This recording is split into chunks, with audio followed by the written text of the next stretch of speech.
Great. Hi, everybody. Welcome to Team Referral Network's monthly webinar series, our Brown Bag Lunch and Learn. Did you bring your lunch? Maybe it is lunchtime for you. Maybe you're listening in a different time zone where it isn't quite lunchtime as well. But we're really glad that you're here with us, and we hope you enjoy this information. Our webinar series is featuring information for busy business people who need this content and information to help them succeed. Today's topic is how to achieve local SEO success. And I'm really excited to introduce our expert that's with us today. And I'm going to do a quick little introduction. Brian Smith brings unique expertise in the discipline of local digital marketing, which focuses on using online marketing to help local business professionals experience local SEO success, so they can be found online to grow their business in their local communities. Brian has worked with thousands of local businesses and scores of brands implementing successful, results-driven digital marketing programs. Brian has been with Engage One-to-One for 2 decades, overseeing business development, marketing, sales, and customer support for their digital marketing programs.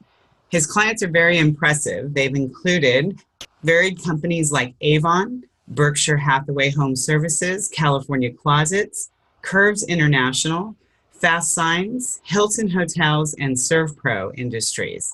I hope you all will help me welcome Brian Smith. Hey, Brian.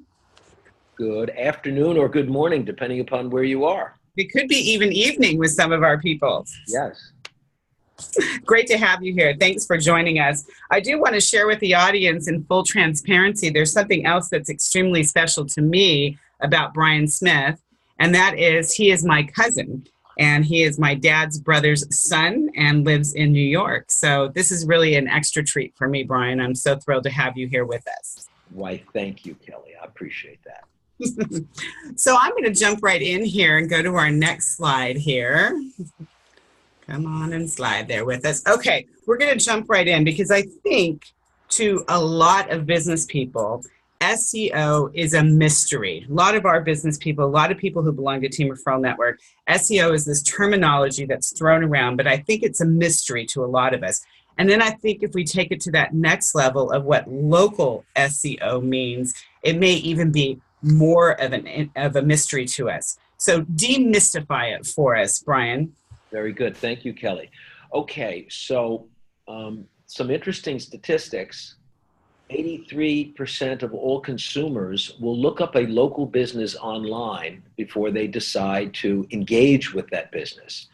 Now, they're going to do a Google search first, like we all do. They may do a Yahoo, they may do a Bing search, but they're going to do a search.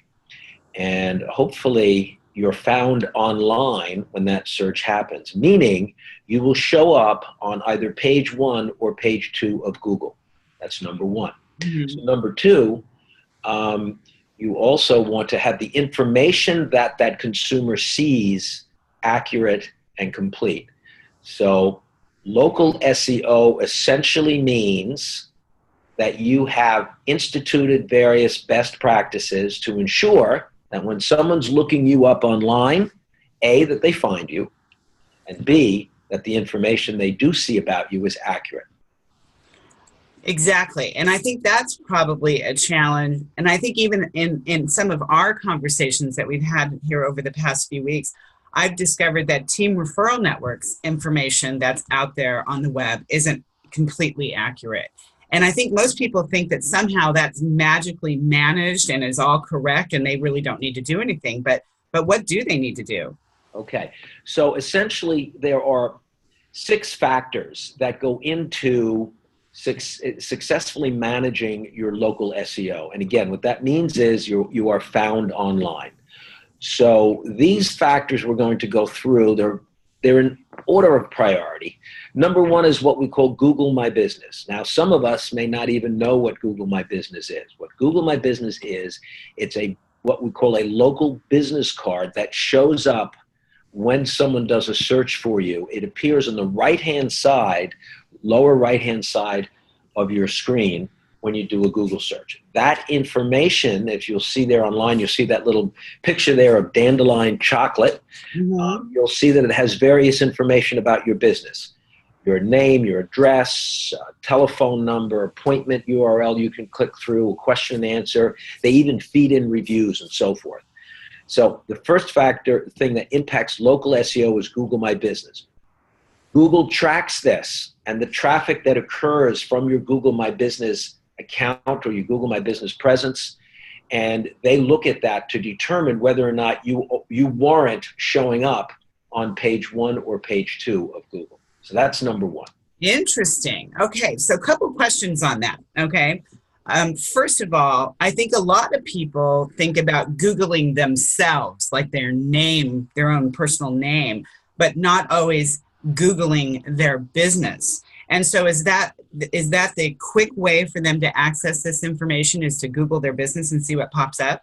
It is, but make sure when they Google their business, they're doing it in their own geographical location. So Gotcha. don't do it when you're on an airplane flying from Chicago to Minneapolis.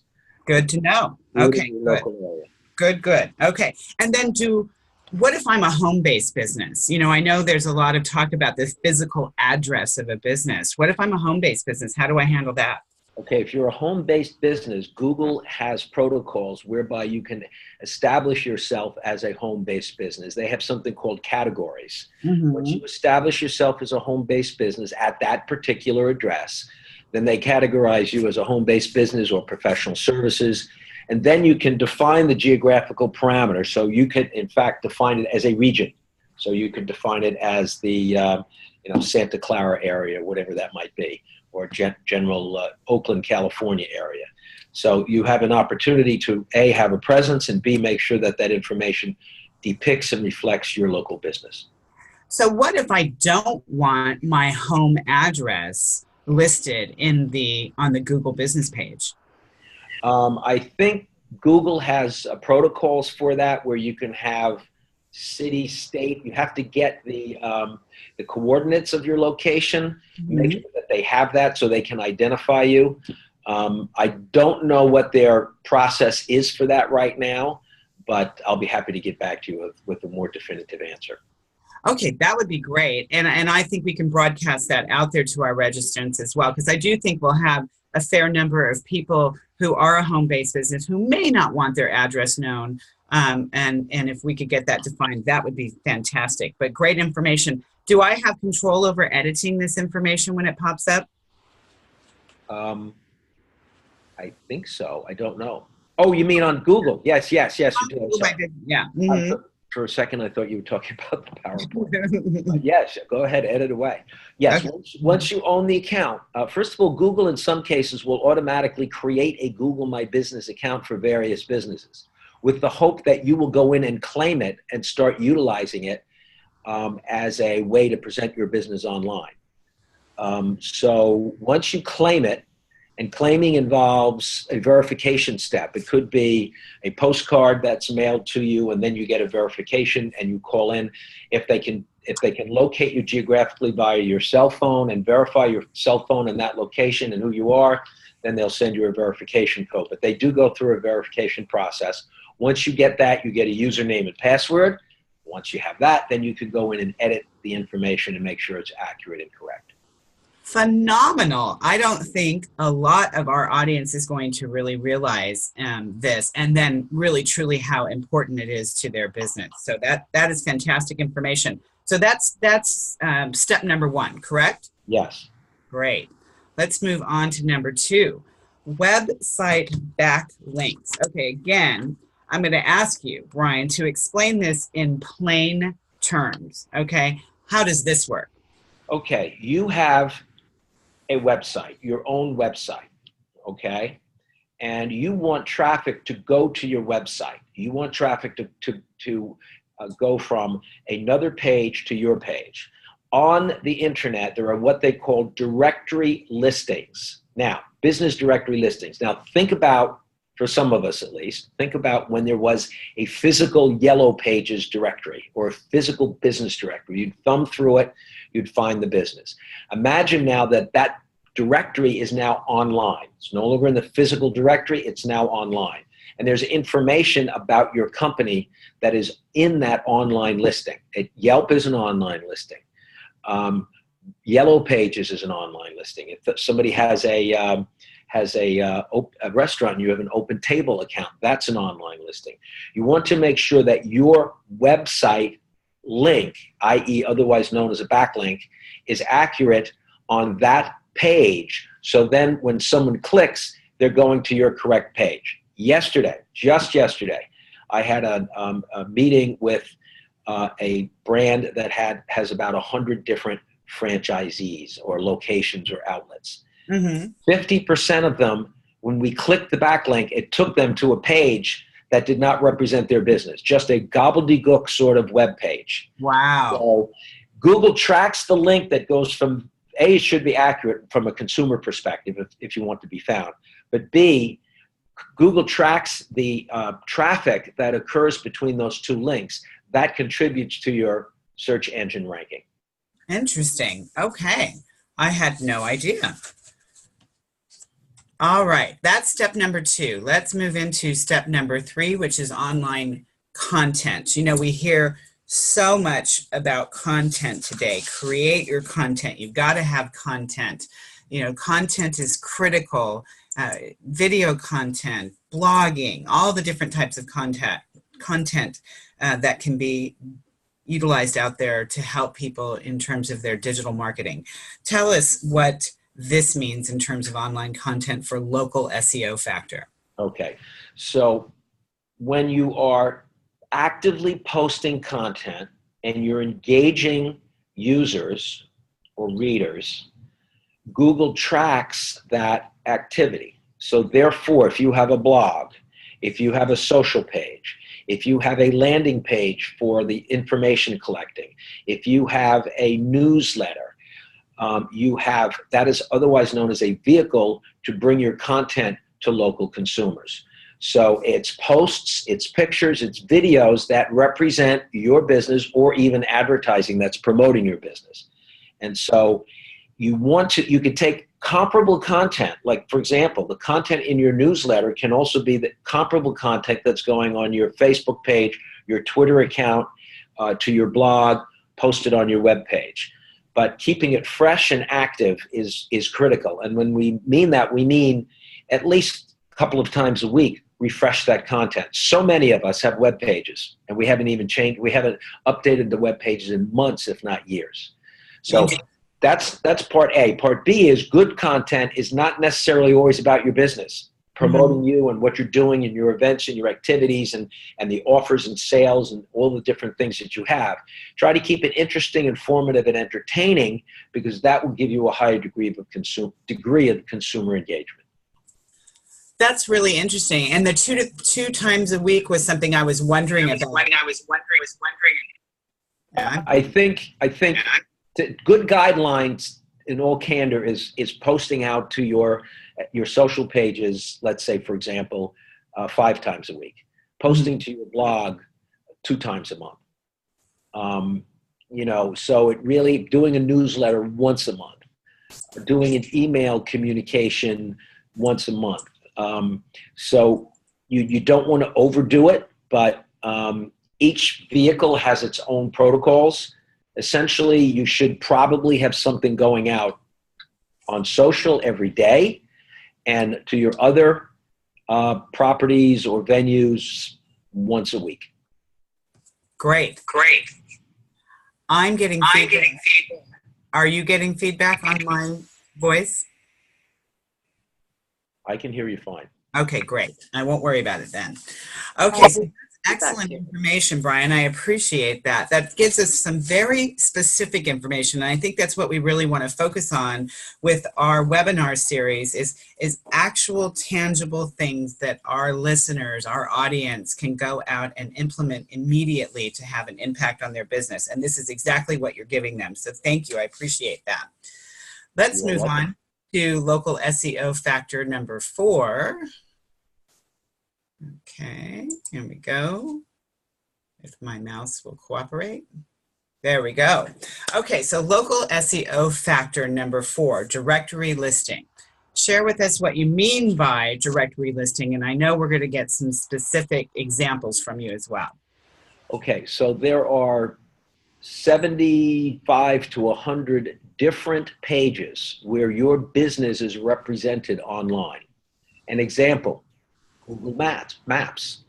Another example, Super Pages. Another example, Better Business Bureau. Another example, Yellow Pages. Another example, Apple Maps. And so this is a free online entry that contains what we call a citation, otherwise known as a NAP, an NAP, name, address, and phone number. And it could have other information about your local business. These directory listing pages have been set up without you even being involved. You've probably seen some of those various data sites that represent you as an individual. You go on and you say, my gosh, how did they get, where did they get all that information?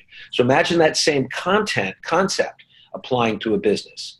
And so these citations, in other words, the information about you lets users discover you online.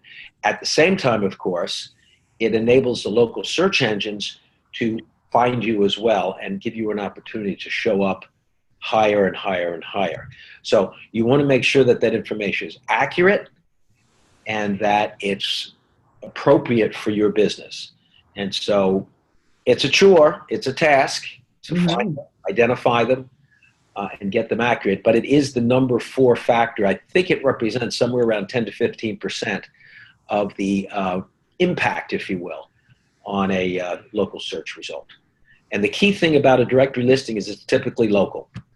So you want to make sure that your address, your email, your telephone number, the type of business you are, your hours of operation, etc., all of those are appropriately represented.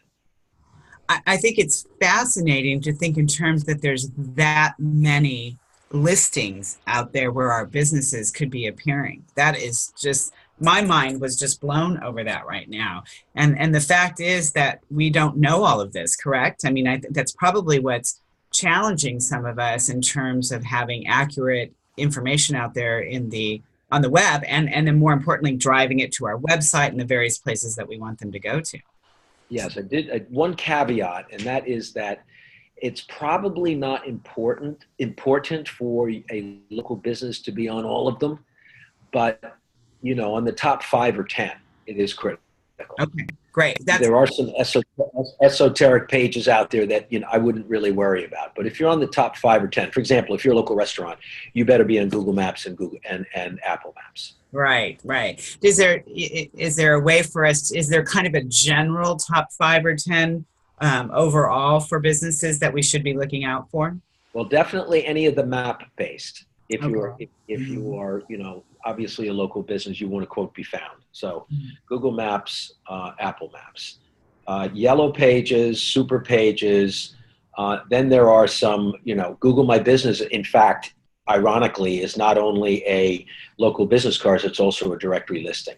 Interesting. And the rest then would really depend upon the kind of business. There's restaurants, there's insurance companies, there are real estate people, there are local business consultants, and so there are verticals, if you will, of different pages that would be representative for them. Great. See, that broke it down to bite-sized pieces, I think, for us. So thank you so much for that, because I don't know about the rest of our listeners, but I just got slightly overwhelmed at that moment. All right, let's go on to local SEO factor number 5, which is consumer reviews. And, I just got to tell you a little story. My very old school husband, we won't tell you that he's 61 years of age, is not a computer savvy or tech savvy kind of guy.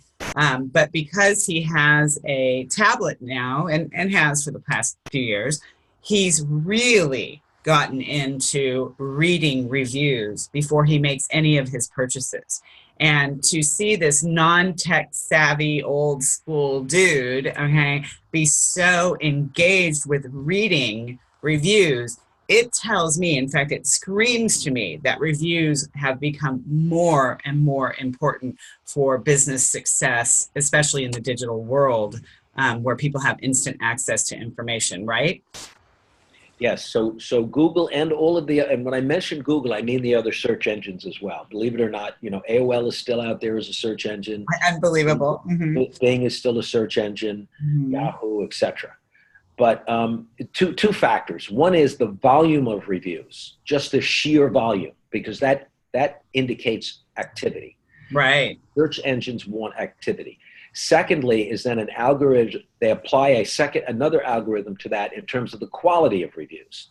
So it's a combination of volume of reviews and the quality of reviews. Now, the top sites, and this is very current information from a recent study. Google, Yelp, and Facebook are the big three. So if you're doing it, get on Google, Yelp, or Facebook reviews, manage them. You don't have to manage all three of them. Now, there are industry specific. For example, if you run a daycare center, great schools might be one. If you are in home services or home repair, Houzz, Houzz, might be a good one for you. If you are in the, another vertical that there are, or I don't know if I mentioned it, real estate, Zillow might be good.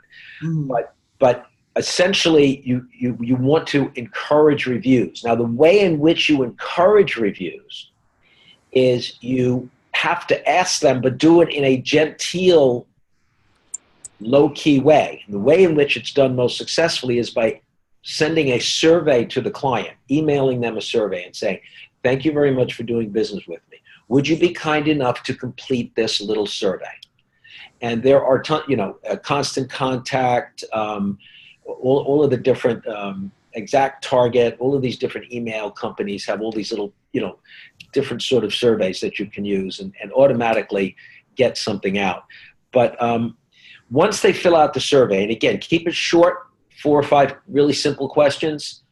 At the completion of the survey, once they finish it, then it says, thank you very much for completing the survey. Tell your friends about it. And on the bottom, you will see logos for Yelp, Google, Facebook, Glassdoor, Better Business Bureau, whatever. So what you're doing is you're encouraging them to then click through and leave a review. It really depends upon the market, but it can be anywhere between 10% and 30% of the people that do a review will go on, that do a survey will go back, click through, and leave a positive review. So you technically should not overtly ask them for reviews, but this is a way to encourage them to leave a positive review. Yeah, I think I had a discussion with a business person recently where they were talking about, I really need to get some reviews for my business. Maybe I'll email all my clients and ask them to do a survey or ask them to do a review. And for everybody who does a review, I'll do a drawing for a prize. And I'm like, I don't think you're supposed to do that. Yeah, they have ways of discovering that one utilize that approach. So I would strongly discourage that because they may void those reviews out. Interesting. And on top of that, I don't think many people think that there's this internet police or this review police, but in essence, there really is in some way. So you definitely want to make sure you're getting organically generated reviews, right? Yelp, yes. Yelp wants to keep, and I'm just using Yelp and Google per se, they want to keep those reviews sacrosanct. Yes. They promote their page to advertisers, and they want, so they want to make sure that your advertising has veracity to it and it's accurate, because that then undermines their whole business model, which is you can't have bogus or fake reviews. You have to have, ones that are valid and have been, secured appropriately from those users. Great information. I love the ideas about doing the survey and then just being able to casually provide the link for them to share the information. I think that that's a phenomenal way for our listeners to have, again, a nugget, an idea from this webinar to be able to implement immediately. So let's move on to local SEO factor number 6. Oh, okay, there we go. Social media. So this is a real rabbit hole for entrepreneurs, I will tell you. For business owners, we think we are doing great social media, right? If we're posting here and there about our business on our Facebook account. Maybe we've been good about creating a Facebook business page, and maybe we're doing some Instagram postings, and really, LinkedIn being that professional space. Maybe I'm doing a little bit there, but I haven't really tricked out my profile. There's a lot of different things in terms of social media that I think busy entrepreneurs and business people, local business people, think they're doing right, but I bet they're missing the mark, aren't they? They could be. As it pertains to local SEO, it is the most, it's on the lowest order of priority in terms of search engines. It represents 4 to 6% of their algorithm. So now that's fascinating. Let's repeat that again, and let's make sure people understand it, because I think they think social media is all that and a bag of chips for their SEO, and you're saying it's actually plays a smaller role. Yes, it is. It does play a role, but not as important as the other 5 factors. So I shouldn't be spending 5 hours a day on social media. I don't. Okay, but I'm using a thought here that might be applied to somebody else. I shouldn't be spending all that time on social media if I'm trying to drive traffic to my website. Yes, that's correct. Let me sort of try to encapsulate this. Okay. The value of a social page for you as a business is to number one, have a business presence. So when they are searching for you, they're going to look on your page and make sure that your page is correct and accurate. Okay, so that way they can see the personality of your firm vis-a-vis going to your web page, which is really a brochure, if you will, and you telling everyone how wonderful you are. So that's number one. Number two is its purpose. The secondary purpose is to build a community of individuals who have a common interest in your firm, in your business. So you're building a group of people that will participate hopefully in your business, and your post in theory will show up on their timeline and so forth. What's interesting about social media though is that if you have 1,000 followers on your business page, and you post today, only about 100 of them, at best 500 actually, 50 rather, about 50 to 100 will actually see that post. So by the mere fact that you have a page and you have these followers, because you post on your page, that post is not reaching individuals who are in fact following your page. Isn't that interesting? Now that is interesting, and why is that? Is it the algorithm? And I think we're talking about probably a Facebook page here, business page. Is that what we're talking about? Yes. Okay, because I've noticed that with Team Referral Network too. We don't have near enough followers based on who our team people are out there, but 2,700 or something like that. So small number. I have much more on my own profile page, Kelly Holmes, than I do with Team Referral Network, which always blows my mind. But so audience, if you haven't liked the Team Referral Network page, please do so. But that means of those 2,700 or 3,000 or however many that it is, that really only a very small portion of them actually see our posts, which might explain why we have low interaction. Is that true? Yes. And the reason is because initially Facebook built Facebook to get all of these people involved with communicating with one another, creating this universe of Facebook fans and followers and community members. Truly the social network. Secondarily, they created business pages. They give you the business page for free. So they're giving you a storefront, if you will, for free. If you want to reach people and you want to use Facebook, then you have to pay them some money. So they give you the page for free, but if you want to reach those people, then you need to do what is called boosting posts. So they want you to pay them some money, which is, perfectly fair because they're giving you the presence for free. And then you can reach out to them. So that's the concept behind it. So the real benefit of a Facebook business page for a business is not necessarily building community, but it's a launching pad for your advertising. Gotcha. Okay. That would explain a lot in this case, because I think there are people who are frustrated with their business page out there compared to maybe their personal profile, and thinking, gosh, why do I have so much engagement? I could put a post on my Facebook page, and I could get 200 people to respond to it, and we can put this fantastic information on the Team Referral Network business page, and we get 5 likes, and it's like, wow, this is really something. I'll put it into a little context too.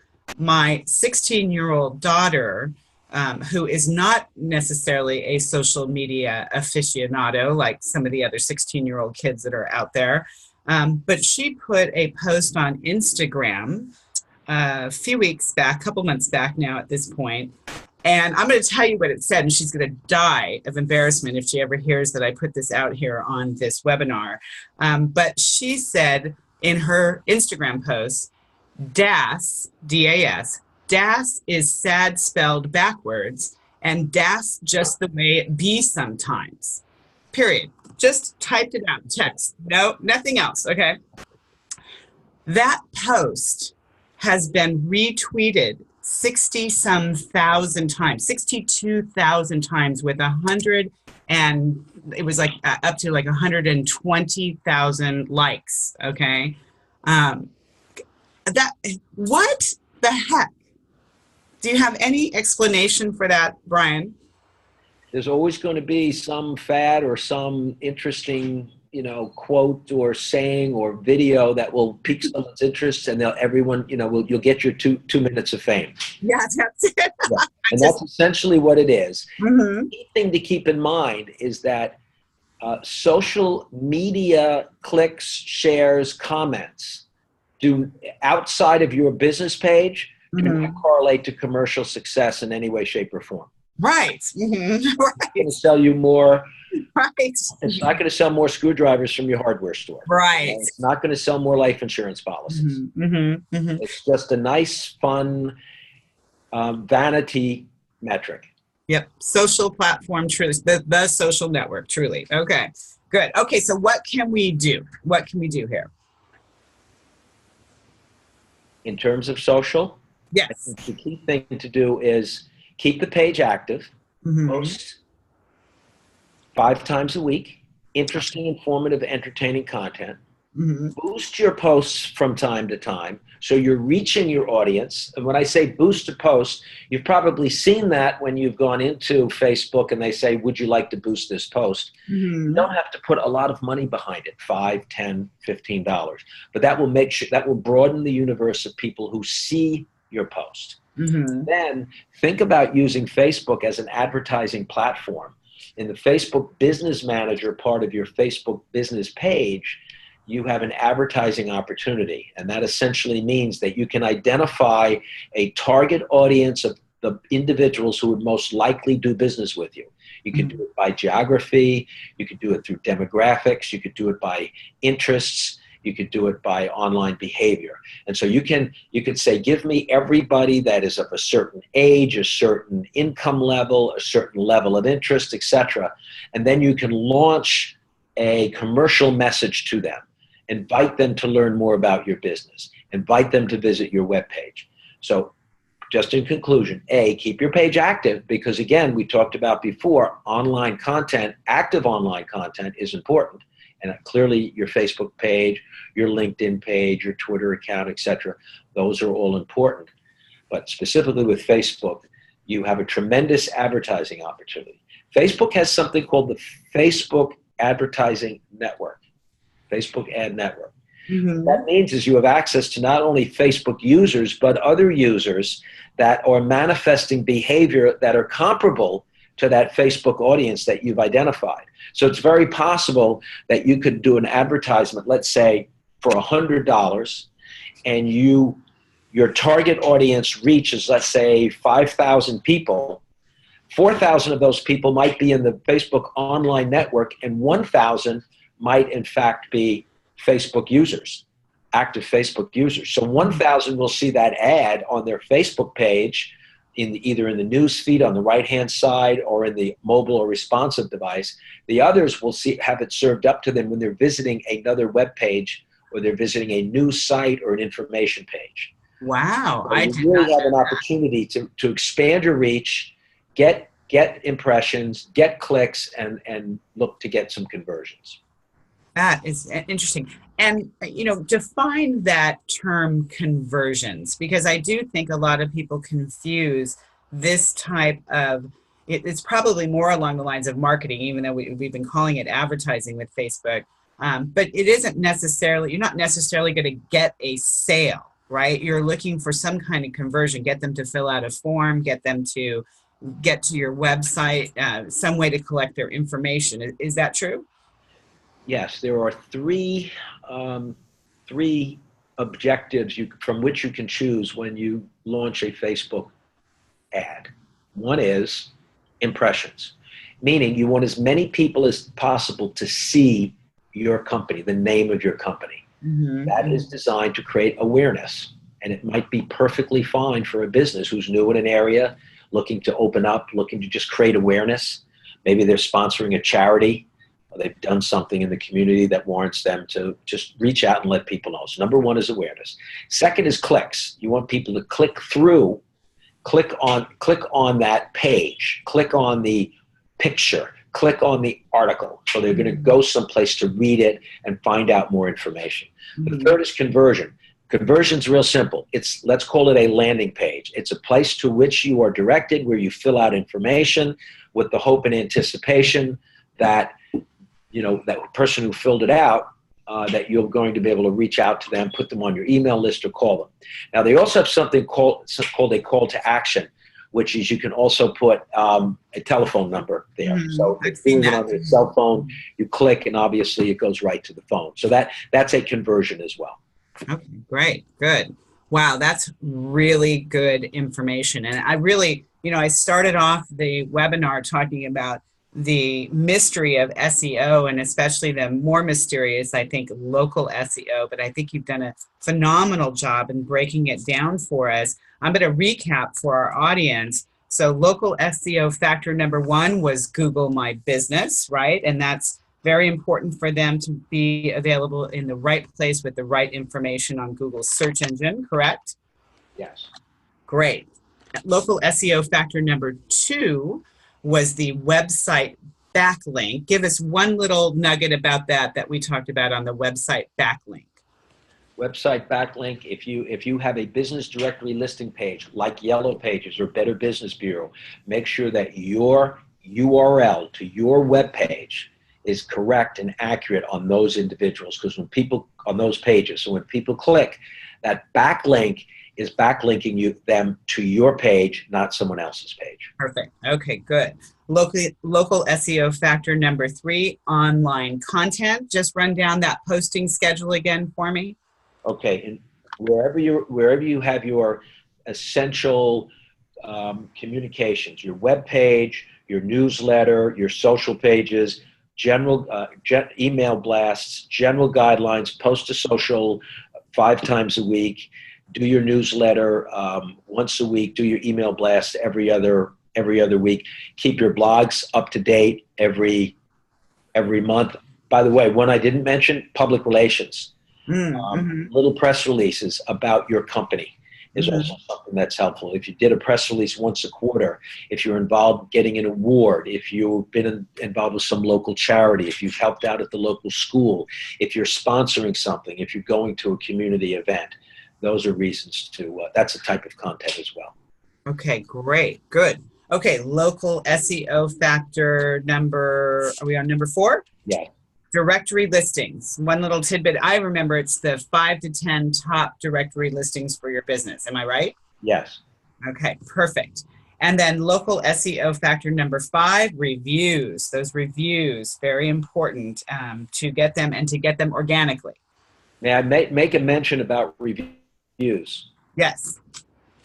If you have a bad review, and that bad review is on Facebook, and you don't like that review, and you keep clicking it because it makes you so angry, and you want to read it over and over and over again. Yes. And you do what my grandmother used to say, obsess over it.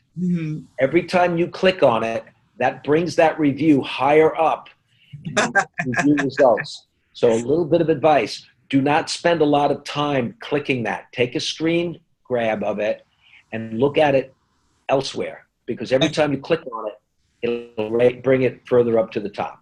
That's really funny because I could just see somebody, you know, just turning around and saying, go check out that review. Go check out that review. See what that person said about us. and then we're self-perpetuating the bad review. Okay, that we definitely don't want to have happen. Great information there, Brian. And then local SEO factor number 6, the social media. Give us one more little tidbit about that. Key thing about social media is that it is an advertising platform. You'd be better off spending your time putting together really good, tight ads and using Facebook as a launching platform for advertising than spending time on conjuring up wonderful content, which may not deliver any business results and only a few engagements, likes, comments, and shares. Gotcha. Okay, great. Boy, that's some really phenomenal information. I'd love to have you share with our audience a little bit about Engage one-to-one and what you're doing there. I love your business model. I've just recently been introduced to it, even though you've been my cousin all my life. I've just recently been introduced to the full suite of services that you do. I love your business model. Will you share with our audience a little bit about what you guys do? I'd be happy to. We have a program called Local SEO Assistant. Local SEO Assistant. All of the 6 factors that impact local SEO take a lot of work on the part of a local business. The local business may not have the time or expertise to do it, much less do it what we call at scale, meaning managing multiple pages, multiple posts, advertising, etc. So we have a program called called Local SEO Assistant, where we actually manage those factors for respective clients. It's a very comprehensive program where we take care of all of those 6 elements, including posting out to your pages, developing advertising opportunities for you, and so forth. It's a program that's in place now for thousands of local businesses who use it every day. So that's one service we have.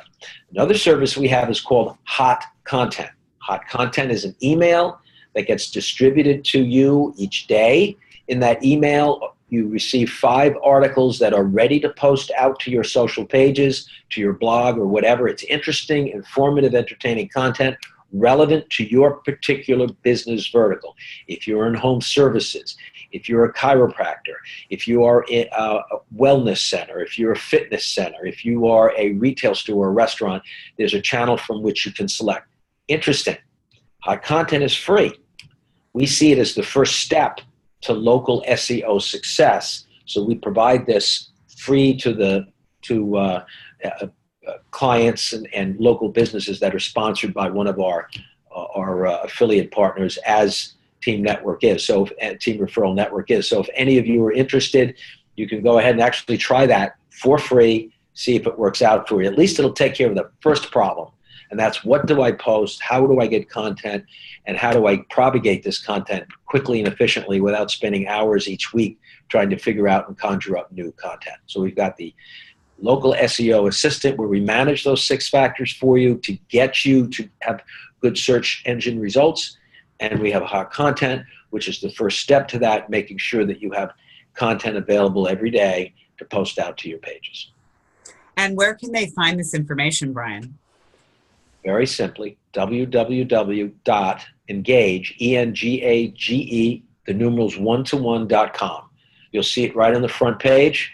There's a click-through link for you to click on to Hot Content. Everything, all the products and services that we offer are all described there at engage1to1.com. Great. Excellent. Well, I think you provided some phenomenal information for our audience today, Brian. I want to thank you for being on the webinar with us today. It really, one of the things that I thoroughly enjoy about these monthly webinars is that we get to bring on great experts like yourself, share some phenomenal information with our Team Referral Network members and those that are on our list and choose to participate in these webinars. And today, to me, was just a home run. So I want to thank you, cousin, for being on here with us. And I encourage everybody to check out engage121.com. If you want to know more information about Team Referral Network and how you can build and grow your business through the right relationships and referrals, which is what we do at Team, visit TEAMReferralNetwork.com. I'm going to go ahead and stop the recording here. Thank everybody for being on. We will be sending out the recording to you as well. Everybody go out and make it a great rest of the week. All right. Thank you.